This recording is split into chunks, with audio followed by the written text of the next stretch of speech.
Hello, everyone. Good morning and happy Memorial Day for those who are in America. Those who are not in America, hey, we celebrate this day for the amazing people who died for us to save our country. Hey, I'm glad you guys decided to join with me today on this beautiful Monday morning on Instagram Live. I want to say those of you who are watching this pre-recorded, let's say on Zapit, Twitter, YouTube, LinkedIn, Facebook, and here as well as Instagram. So if you're watching this in the future, hey, I'm glad you tuned in as well. I want to take just a moment to say something to you guys. I actually titled this today, thinking about things that are of good report. You know, I was thinking yesterday at church about one of our friends who actually is the children's pastor. She was mentioning things such as, giving thanks for all things. Actually, I think it was the worship leader. Giving thanks for all things, and how she was coming to church that morning, and she got to thinking about, just like frogs. And she mentioned frogs, and I'm sitting in my seat thinking, she's thanking God for frogs, for the noise they make going to church. And in my spirit, I was like, you know what? That really makes sense to me because, God gave us creation for many different reasons. But one of the things I think that we tend to forget about is the fact that we should give God thanks in all things, no matter what it is or no matter, what it's for. And what I mean by that is this. When the Bible says think upon things that are pure, lovely, honest, true, trustworthy, of good report, think upon these things. What it means is this, is you're all going to be faced with hard times every day. We're all going to be faced with trials and tribulations. We're going to be faced with negative news. We're going to be faced with doctor's reports. We're going to be faced with, hey, I stumped my toe, or man, I got to hurry and clean up before my family comes over. It's always like rush, hurry, hurry. But we never take the time to say, look around me. Look at my environment. Notice the cats. Notice the dogs. Notice how they play. Notice, like my worship leader, said yesterday, notice, the sound of the frogs at nighttime. Notice, you can hear flowing water here at my home, from our fountain and a pond. And so, you think about the fact that all these things, we have so many things in our lives to be thankful for, so many things in our lives to give God praise for, but also we have so many things in our lives to really look at and say, what is really important to me today? What is the most important thing? Is it this really negative situation that I'm facing? Or is it that, first of all, if I focus on the negative thing, is it really going to do me any good? If I was to ponder on the fact, man, I got a cold, I got a sinus infection, I got cancer, my toes swelling up, or I got arthritis, or, I lost my job. Let's just face it. Does any of that stuff really make you feel any better? No, it doesn't. It makes you feel worse because what you focus on expands. And so what you're doing is you're actually sending that negative news more prophetic. In other words, you're feeding into it of that prophetic negative news, that soothsaying will say, that basically is going to begin to expand in your consciousness, expand in your life, and so before long, it's going to get worse. It's not about naming and claiming. It's about realizing that what I truly focus on mentally, it will grow. And knowing that I've got to begin to realize what is it in my life today that will really make me feel good, that will make me feel better. Sometimes people say, oh, don't do things that make you feel good. Well, why not? I mean, hey, isn't that what life is for? Isn't that what, the goodness of God is for? Since all good things flow down from the Father of lights, and in him there's no shadow of turning.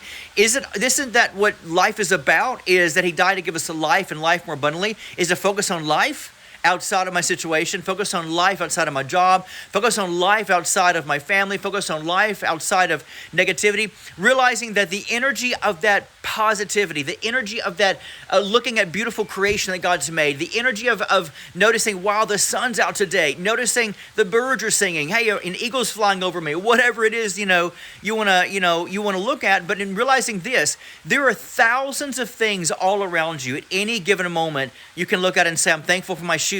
I'm thankful for my shirt. I'm thankful I have a roof over my head. Hey, I'm thankful for the fact I have socks. I'm thankful for the fact that, the trees are green. There are so many beautiful things, thousands of things that we should give God thanks for. And plus, not only give him, be thankful for and move in gratitude, but also realizing that these things actually take my mind off my current negative situation. Hey, how good can life be when we do that? When we hear people constantly on that train of negativity, we never stop to realize the fact that, it's my choice. It's my choice to focus on my situation of negativity. It's my choice to focus on, happiness. It's my choice to be joyful, or it's my choice to be mad. It's my choice to, my life is going horrible right now. It's my choice to have my life be miserable.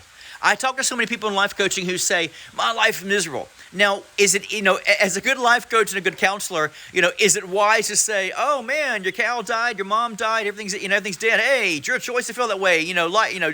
Cheer up, Buttercup. No, because that's not what we do. What we do is we help understand the power of sympathy, the power of compassion, the power of, in that moment of something might be negative. Man, you lost your job after 19 years. That's got to be, horrible. It's compassion, sympathy, but outside of that, our job as Christ followers is to be able to really bring in the joy to say, you know what, I really hate what you're going through. I feel for you. I really understand what it's like to lose a parent. I understand what it's like to go through this or go through that. But hey, joy does come in the morning. Now, is that alluding towards the fact that we're trying to, hey, forget about the fact somebody died. Forget about the fact, you got cancer. Forget about the fact your house burned down. No. What it does is we help walk them through it. You walk people through it until they're able to walk through their sympathy, walk through their hurt, walk through their devastation, and walk them through it to get to the place called there. And that place called there is joy. That place called there is joy comes in the morning. That place called there is the place where, things do and will get better. Life will get better. Life will get better. And all of us face that in our lives every day. But you know what the beautiful thing about life is? Helping people to say, hey, come on board with me on this train, and I will walk you through this. I'll be there with you through this. But I will tell you this, I'm not going to stop in your pain. My job is to walk in your pain with you and then walk out of the pain and say, grab my hand, come on, follow me. You're not strong, I'll walk you through this valley. I'll walk you through your pain. That's what our job is to do. And so I said all that to say this. Today, no matter what you're going through on this beautiful Memorial Day, you might say, man, COVID did a number on me. I lost my dad, my mom, my job, whatever. Hey, you know what? Then let me hold your hand to say, you know what? It's going to get better. It's going to get better. Life will get better. But let's just face it, folks. What would life be? What would life be without the good, the bad, and the ugly? What would life be without the sorrow of missing somebody who's passed away? What would life be without having compassion on somebody when you don't feel like it? What would it be like to to feel gratitude when all four walls are closing in on you? You know what it feels like? It feels like life. And there's nothing to me more important than to experience life. People say, well, I thought life was supposed to be good. Well, isn't life bad? Isn't life on a chance? You know what? If Christ died to give me life and life more abundantly, I want all that life is here to show me.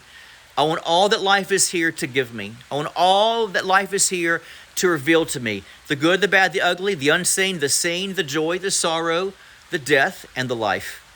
Because you know what, folks? That's why we're put here, is to enjoy life and to walk us through hardship and hard times and say, you know what? I'm not going to close my eyes to the future. I'm going to open my eyes and press towards the mark and realize that there's hope and a bright future for me. And that's the beautiful thing about this journey we call life. So I just want to stop in and tell you guys that. You know what? Life is getting better for you. And maybe with this video, maybe you're saying, God, I just really need this right now, Jeremy. I don't need a sermon. I don't need somebody to lay hands on me and, hundo shundo. I just need to know it's going to get better. Well, I'm here to tell you, folks, let me tell you something. It's going to get better for you. It's going to get better for you. Life is too beautiful. Life is waiting on you for the future because it's got a lot of beautiful things it wants to reveal to you. And it's got a lot of things that it wants to show you that might not feel so good. But if we allow God to stretch us through this thing we call life, at the end of the day, we'll look and say, you know what? It made me who I am. Made me a better person. Made me have more compassion for people, less fortunate for me. It made me realize that, you know what? Maybe everyone else's life around me, they don't have it together. Maybe I can help them shed a little light. So today, know how much we love you, the ministry.